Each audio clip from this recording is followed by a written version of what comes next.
सांप्रदायिक तनाव। नमस्कार, स्वागत आप सभी का न्यूज 18 राजस्थान पर प्राइम डिबेट में। मैं हूं आपके साथ हेमंत कुमार। प्रदेश में लगातार सांप्रदायिक हिंसा के चलते हालात तनावपूर्ण हैं। एक महीने के दौरान राज्य के 5 जिलों में सांप्रदायिक घटनाएं हुई हैं। करौली, अलवर, जोधपुर और भीलवाड़ा के बाद अब हनुमानगढ़ के नौहर में झड़प हुई है। और ऐसे में सवाल ये उठ रहा है कि आखिरकार राजस्थान में शहर दर शहर सांप्रदायिक हिंसा का जहर आखिर क्यों फैल रहा है? कौन है जो हिंसा फैला रहे हैं, या फिर हिंसा पर लगाम क्यों नहीं लग पा रही? प्राइम डिबेट में आज इसी पर करेंगे हम चर्चा। आखिरकार क्यों है शहर शहर सांप्रदायिक तनाव?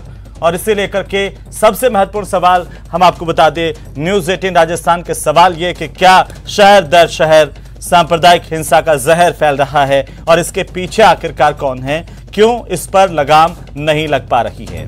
सवाल यह भी है कि क्या सांप्रदायिक तनाव के लिए राजनीति जिम्मेदार है? राजनीतिक दलों पर जिस तरीके से एक दूसरे पर आरोप प्रत्यारोप का सिलसिला जारी है, उसके लिए क्या हमारे राजनीतिक दल जिम्मेदार हैं? सवाल इस बात को लेकर के भी है कि कौन आखिरकार सामाजिक ताना बाना राजस्थान का बिगाड़ रहा है? राजस्थान के ऐसी ऐसी जगह जहां पर कभी सांप्रदायिक हिंसा नहीं देखी गई, सुनी गई, अब उन जगहों पर भी अब सांप्रदायिक हिंसा को लेकर के बवाल मचा हुआ है। ये अपने आप में सोचने को मजबूर करता है कि आखिरकार कौन है जो यहां पर माहौल बिगाड़ने की कोशिश कर रहा है। यह सवाल इस बात को लेकर के भी कि आखिर ये जो जहर फैल रहा है, कहीं इसका कनेक्शन सीधा आगामी विधानसभा चुनाव से तो नहीं है? तमाम चर्चा करेंगे हम। हमारे साथ एक खास पैनल मौजूद है, उससे आपका तारुफ करवा दूं। अरुण शर्मा हमारे पास साथ मौजूद हैं, कांग्रेस पार्टी के नेता हैं। रामलाल शर्मा हमारे साथ मौजूद हैं, भारतीय जनता पार्टी के विधायक हैं और साथ ही साथ भारतीय जनता पार्टी के मुख्य प्रवक्ता भी हैं आप। एसपी मित्तल साहब हमारे साथ मौजूद हैं, वरिष्ठ पत्रकार के तौर पर अपनी राय रखेंगे। प्रताप सिंह हमारे साथ मौजूद हैं, विश्व हिंदू परिषद के नेता। आप सभी का बहुत बहुत स्वागत है। और शुरुआत अरुण शर्मा जी आप इसे करेंगे कि आखिरकार ये राजस्थान का ताना बाना क्यों बिगड़ता हुआ नजर आ रहा है? सांप्रदायिक हिंसा आखिरकार क्यों नहीं रुक रही है? कौन इसके लिए जिम्मेदार है? और ये जो सीरीज चल रही है ना, उसको रोक पाने में क्या सरकार नाकाम साबित हो रही है? अरुण हेमंत, ये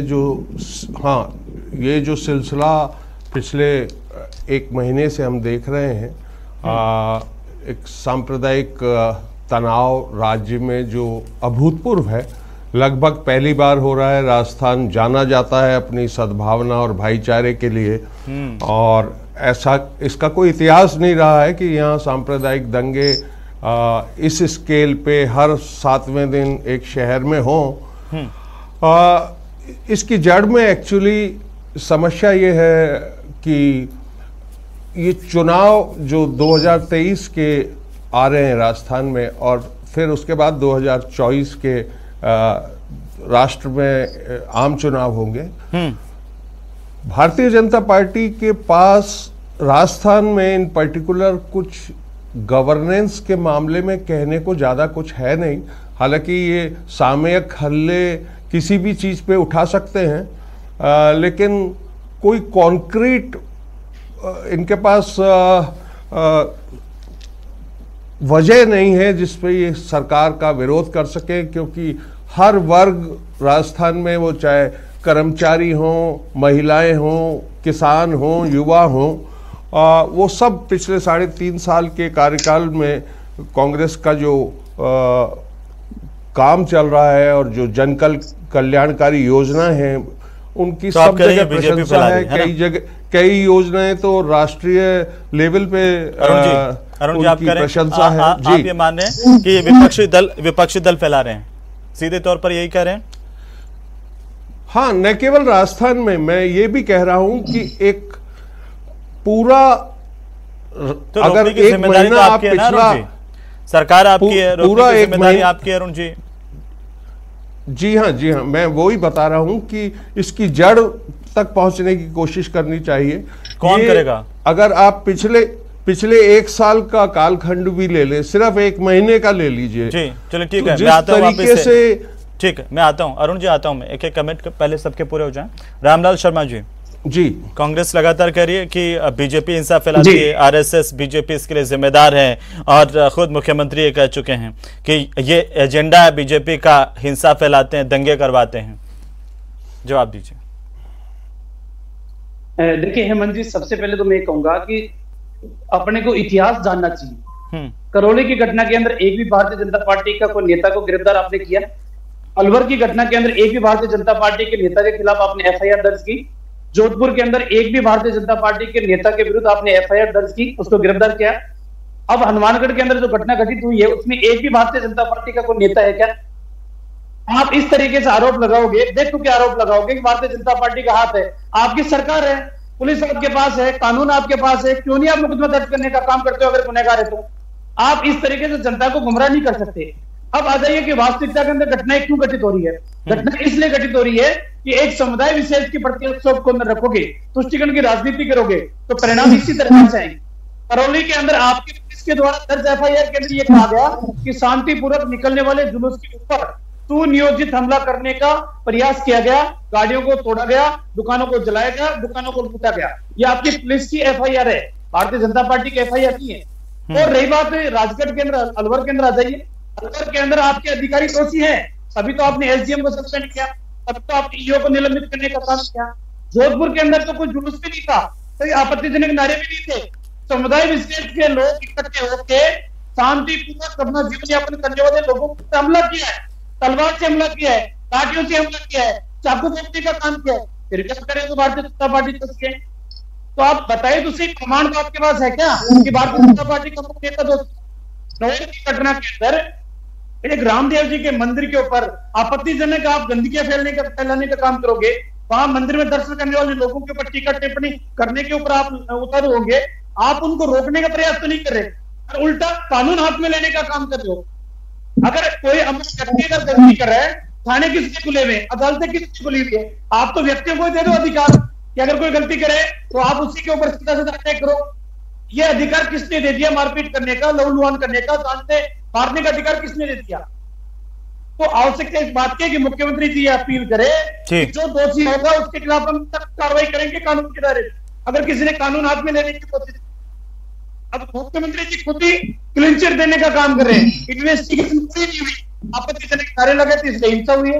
भैया कौन आपत्तिजनक नारे लगा रहे थे, कौन हमलावर थे, कौन बचाव की मुद्रा में थे? जांच तो ठीक है, मैं आता हूं वापस आपके पास। प्रताप सिंह जी, तमाम तरह की घटनाओं को लेकर के यह भी कहा जा रहा है कि माहौल खराब करने वालों में आप भी हैं, और जब विश्व हिंदू परिषद आगे आता है वहां पर हमने देखा भीलवाड़ा के अंदर आपने जो है भीड़ को इकट्ठा किया, कभी बंद का आह्वान करते हैं आप, और जो यहाँ पर हनुमानगढ़ में भी ऐसा ही हुआ। इससे ऐसा करने से क्या इस तरह की घटनाएं ज्यादा नहीं फैलती है? नहीं, ऐसे इस प्रकार की घटनाओं के लिए विश्व हिंदू परिषद, बजरंग दल बिल्कुल भी जिम्मेदार नहीं है। अब जैसे नौर की घटना को लेकर के, मेरे हनुमानगढ़ की घटना को ले यहाँ पे, तो वहां पर आप बाबा रामदेव के मंदिर के आगे कुछ जिहादी मानसिकता के लोग बिल्कुल मंदिर के आगे आके बैठते हैं। हिंदू समाज की महिलाएं, लड़कियां वहां आती है, उनपे फब्तियां कसते हैं, उनको छेड़ते हैं। तब हमारे जो पदाधिकारी हैं सतवीर जी, वो वहां पर गए, उनसे शांतिपूर्ण रूप से अपील कर रहे थे, निवेदन कर रहे थे कि आप ऐसा मत करो। इतने में ही जिहादियों ने उनके सिर में रोड से चोट मारी, और इतनी ज्यादा चोट मारी कि वो वहीं पर घायल होकर के गिर गए, जिनका इलाज अभी बीकानेर में चल रहा है, इस वक्त उनको शीघ्र स्वस्थ करे। जितनी भी घटनाएं आप देखेंगे पिछले जो इतने दिनों से हो रही है, एक भी घटना हिंदू समाज की ओर से नहीं है। विश्व हिंदू परिषद पिक्चर में आता है और वो बाद में आता है। कहते हैं ये कांग्रेस कहती है कि विश्व हिंदू परिषद और ये बजरंग दल और ऐसे जो दल हैं, और आप जैसे जो लोग हैं, वो आग में घी डालने का काम करते हैं। जब भी इस तरह की कुछ बात होती है सीधा सामने आते हैं, उसको सांप्रदायिक रंग देते हैं, चाहे वो आपसी रंजिश के चलते ही कोई वारदात क्यों नहीं हुई हो। और ये भी कहा गया कि देखिए हनुमानगढ़ की जो बात है या भीलवाड़ा में आपसी रंजिश के चलते हुई, उसको सांप्रदायिक रंग देने की कोशिश आपने की? नहीं, कहीं सांप्रदायिक रंग देने की कोशिश नहीं करी। कांग्रेस कह सकती है, ये लोग कह सकते हैं ये हिंदू और हिंदुत्व है, कोई भी अलग डिफाइन कर सकते हैं। इन लोगों से कोई ज्यादा हम उम्मीद भी नहीं करते हैं, ना हिंदू समाज को इनसे बिल्कुल क्यों। और ये फिर इस तरह की घटनाएं, ये सांप्रदायिक सौहार्द क्यों बिगड़ रहा है? नहीं, मैं बता रहा हूँ, ये संयोग नहीं प्रयोग है। और पीएफआई और जिहादी मानसिकता इसके पीछे है। ये जो तकलीफ है, ये तकलीफ राम मंदिर की है, ये तकलीफ काशी विश्वनाथ का कॉरिडोर की है। पीएफआई को आप जिम्मेदार ठहरा देते हैं, पीएफआई। लेकिन मेरे को ये बताइए ना, मेरे को इस सवाल का जवाब दीजिए कि आप कह रहे हैं पीएफआई इसके लिए जिम्मेदार है, तो आप क्यों नहीं केंद्र सरकार से गुहार लगाते हैं कि पीएफआई को देश में बैन कर दिया जाए, प्रतिबंध लगा दिया जाए उस पर? बिल्कुल, हमने समय समय पे ज्ञापन दिए, हम करते हैं, लेकिन कानून व्यवस्था की जिम्मेदारी, लॉ एंड ऑर्डर की जिम्मेदारी राजस्थान सरकार की। देश में प्रतिबंध, किसी संगठन को प्रतिबंधित करने की जिम्मेदारी तो सेंट्रल गवर्नमेंट की है ना। बिल्कुल है। विश्व हिंदू परिषद इसकी मांग शुरू से करता है, हमने इस विषय में ज्ञापन भी दिया। तो आपको लगता है कि केंद्र सरकार भी इसके लिए जिम्मेदार है और वो आपकी मांग नहीं मान रहे हैं? बिल्कुल, यदि पीएफआई को बैन नहीं किया जाता तो केंद्र सरकार की जिम्मेदारी बनती है, विश्व हिंदू परिषद की ओर से जिम्मेदारी पूर्ण रूप से मैं ये बात कहता हूँ। मित्तल साहब, ठीक है, एसपी मित्तल साहब, एक वरिष्ठ पत्रकार के तौर पर कैसे देख रहे हैं आप इन चीजों को? क्यों आखिरकार राजस्थान दंगों की आग में सुलगता हुआ दिखाई देता है? ये पूरी की पूरी दंगा सीरीज आखिर क्यों है और क्यों रोक नहीं लग पा रही है? मित्तल साहब। हेमंत जी, ये जो पिछले 1 महीने से हम देख रहे हैं कि जो शांतिपूर्ण राजस्थान था, उसका माहौल लगातार बिगड़ता जा रहा है। हर हफ्ते भर के अंदर एक ऐसी बड़ी घटनाएं हो रही है। और अभी जो मौजूदा समय है, चूंकि राजस्थान में कांग्रेस की सरकार है और हम देख रहे हैं कि क्या नाम से कल से ही 13 मई से 3 दिन का उदयपुर में चिंतन शिविर लग रहा है। पर मुझे ऐसा लगता है कि चिंतन शिविर से पहले राजस्थान में चिंता की स्थिति हो गई है। पूरे प्रदेश के अंदर जो हालात है, मुझे लगता है कि बहुत ज्यादा खराब है। और जहां तक कानून व्यवस्था का सवाल है, इसमें कोई दो राय नहीं कि कानून व्यवस्था राज्य सरकार का मुद्दा है। तो ऐसे राज्य सरकार अपनी जिम्मेदारी से बच नहीं सकती। राज्य सरकार ये कहकर नहीं कह सकती कि क्या नाम से ये तो क्या नाम भारतीय जनता पार्टी का हाथ है, या ये आरएसएस का हाथ है, या ये हिंदूवादी संगठनों का हाथ है। सरकार की जिम्मेदारी है कि यदि मान लो कि इन वर्गों के लोग भी, इन संगठनों के लोग भी यदि अपराधी उसमें शामिल है तो उनके खिलाफ कार्रवाई करनी चाहिए। ये सरकार की जिम्मेदारी है। लेकिन मुझे ऐसा लगता है कि इस पूरे घटनाक्रम को, जो आपराधिक घटनाओं से जुड़ा हुआ है, उसको राजनीतिक चश्मे से देखा जा रहा है। इसीलिए जो अपराधी तत्व है उनके खिलाफ सख्त कार्रवाई नहीं हो रही। हमने देखा कि जिस तरीके से जोधपुर में हुआ, आज क्या नाम से हनुमानगढ़ में हुआ, हनुमानगढ़ में जो घटनाक्रम हुआ उसमें तो कोई जुलूस का हिसाब भी नहीं था, उसमें कोई ऐसा आमने सामने लोग भी इकट्ठे नहीं थे। 1-2 व्यक्ति मौके पे गए थे जो छेड़छाड़ का विरोध करने गए थे। उसके बाद जो हालात उत्पन्न हुए, आपको 3-3, 4-4 विधानसभा क्षेत्रों के अंदर इंटरनेट बंद करना पड़ा है। पूरा लवाजमा सरकार का वहां पहुंच गया है। इससे अंदाजा लगाया जा सकता है क्या हाल है। कल भीलवाड़ा में जिस तरीके से घटना हुई, पूरा भीलवाड़ा। मित्तल साहब, मुख्यमंत्री तो कह ही रहे हैं फिर भी कि विपक्ष ने हिंसा फैलाने की कोशिश कर रखी है और जहां भी चुनाव आते हैं एक एजेंडा भारतीय जनता पार्टी का और वो दंगा फैलाते हैं और कोशिश करते हैं। लेकिन हमने दंगा नहीं होने दिया, कोई बड़ी कैजुअलिटी नहीं होने दी।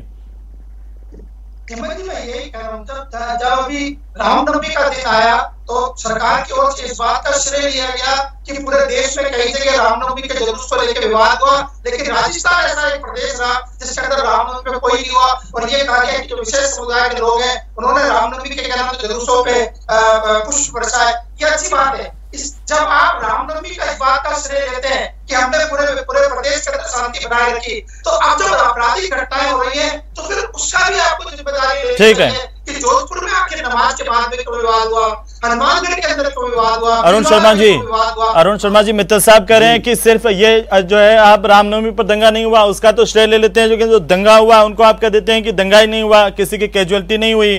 करौली में पथराव हुआ, कई लोग घायल हुए। जोधपुर के हिंसा मामले को लेकर के 30 लोग घायल हुए। भीलवाड़ा में 5 मई को दंगा हुआ, एक व्यक्ति की हत्या हो गई। उसके बाद 9 मई को भरतपुर में 2 समुदाय भिड़े, 20 लोग घायल हुए हैं। 10 मई को भीलवाड़ा में युवक की हत्या के बाद बवाल हुआ, हत्या हुई ना, और अब नौहर में हत्या हुई। आप कहते हैं कभी कैजुअलिटी नहीं हुई है, कभी कहते हैं कि बीजेपी जिम्मेदार है। और रामलाल जी पूछ रहे हैं कि अगर बीजेपी जिम्मेदार है तो कार्रवाई कीजिए ना, कितने लोगों के खिलाफ एफआईआर दर्ज की गई है बीजेपी के, वो बताएं। देखिए अरुण जी, मैं आपको बता रहा हूं कि हर इंसिडेंस में कड़ी कार्रवाई की जा रही है, गिरफ्तारियां की जा रही हैं। इनके भी काफी लोग हो सकता है वो पदाधिकारी नहीं हो, पर इनसे जुड़े हुए लोग हैं, इनकी विचारधारा में विश्वास करने वाले लोग हैं, वो भी गिरफ्तार हुए हैं। दूसरे तो आप बताइए ना, ऐसे बातें करने से थोड़ी होता है। कोई बीजेपी का नेता जिसके खिलाफ एफआईआर दर्ज हुई हो, जिसकी गिरफ्तारी हुई हो, उल्टा ये तो आपसे पूछ रहे हैं पलट करके कि करौली का मुख्य आरोपी कहाँ है। आप बचाने की कोशिश करते हैं, तुष्टीकरण की राजनीति करते हैं, उन लोगों को तो आप बचा रहे हैं जो दंगाई है।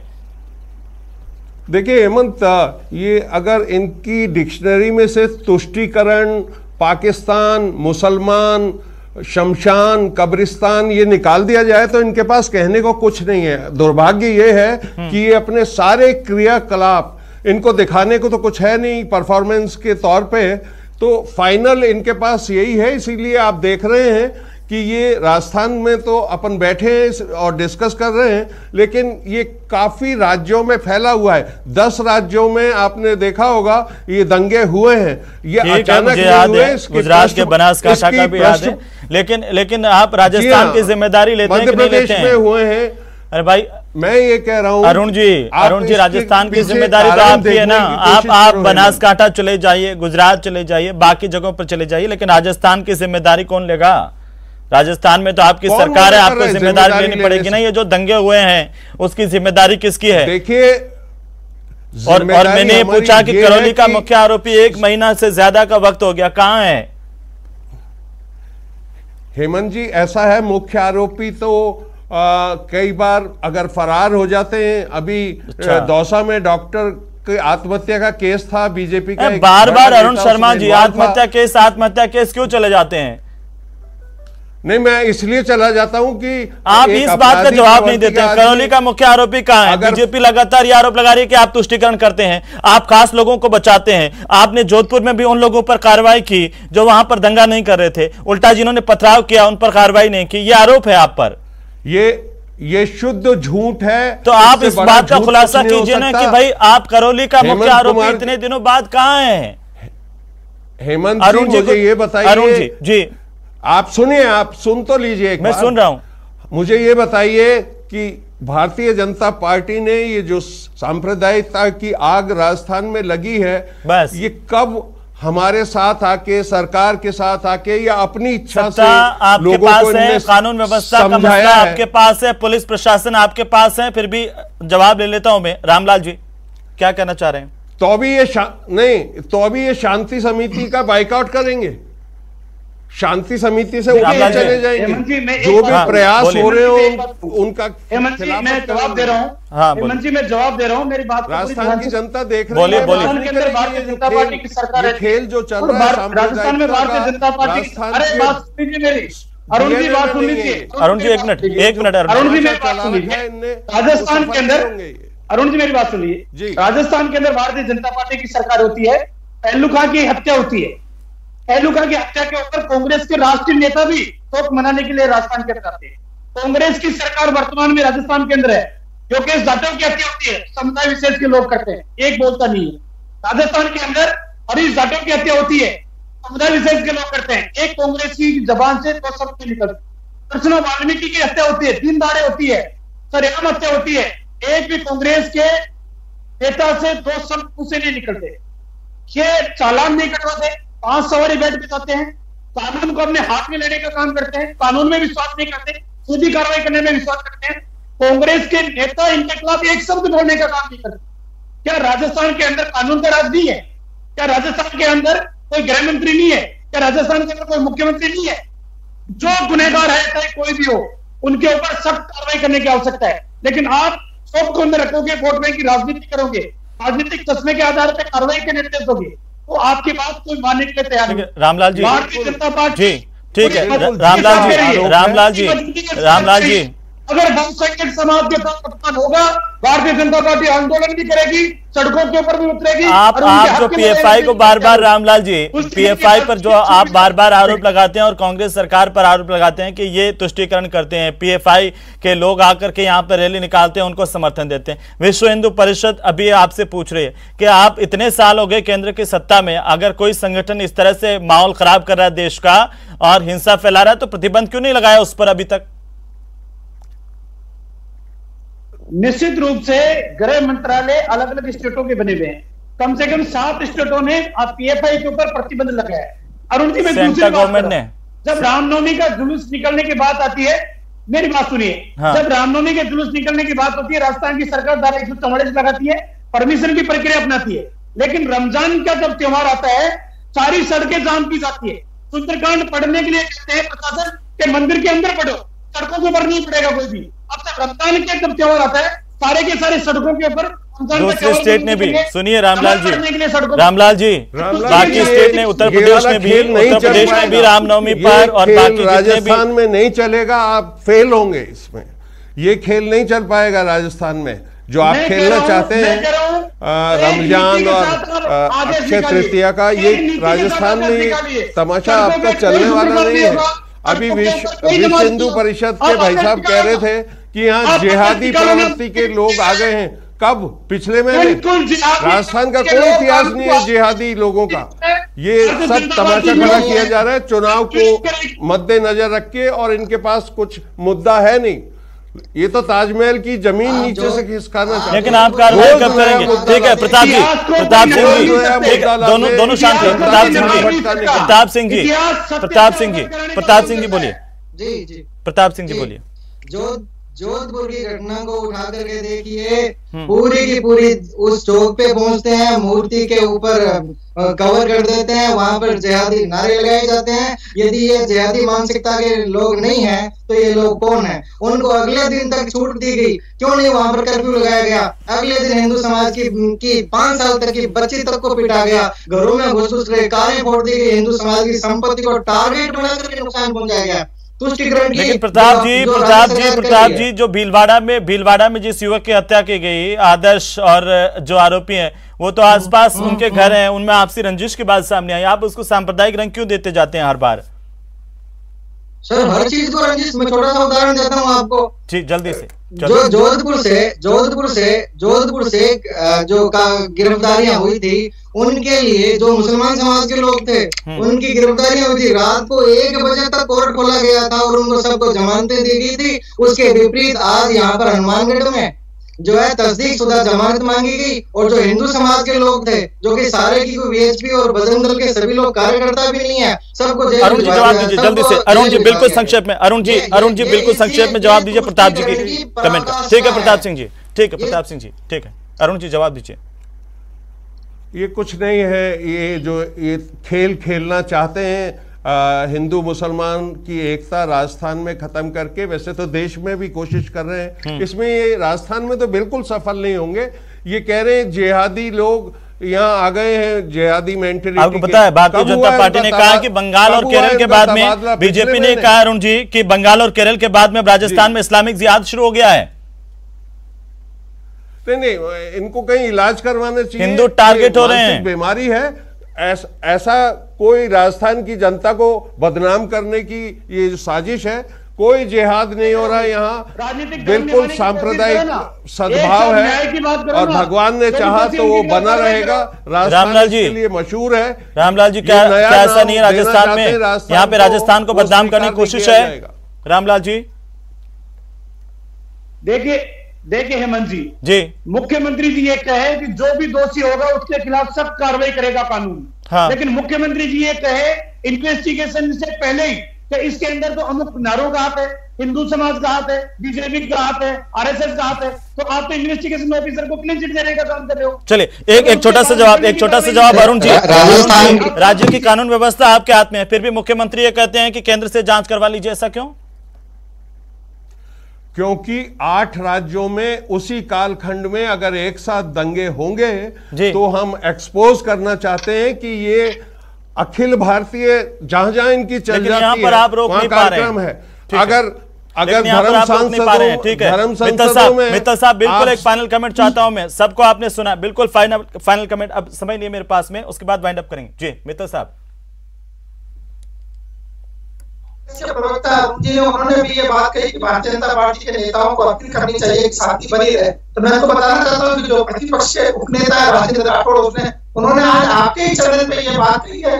गंगा जो हनुमानगढ़ का जो प्रकरण हुआ उसको लेकर कहा है कि वहाँ जाति के हिसाब से कार्रवाई होनी चाहिए, और वहाँ उन्होंने बिल्कुल शांति की अपील करी है और दोनों पक्षों से अपील करी है। अरुण जी को ये पता होना चाहिए, उन्होंने भारतीय जनता पार्टी के लिए भी और हिंदू संगठनों के लिए भी कहा है कि वो शांति बनाए। बिल्कुल, चलिए बहुत शुक्रिया आप सभी का चर्चा में शामिल होने के लिए। राजस्थान में माहौल खराब करने की आखिरकार जो भी कोशिश कर रहा है, सरकार को चाहिए कि सख्त कार्रवाई ऐसे लोगों के खिलाफ की जाए ताकि अमन चैन शांति बरकरार रह सके। आप देख रहे थे प्राइम डिबेट। नमस्कार।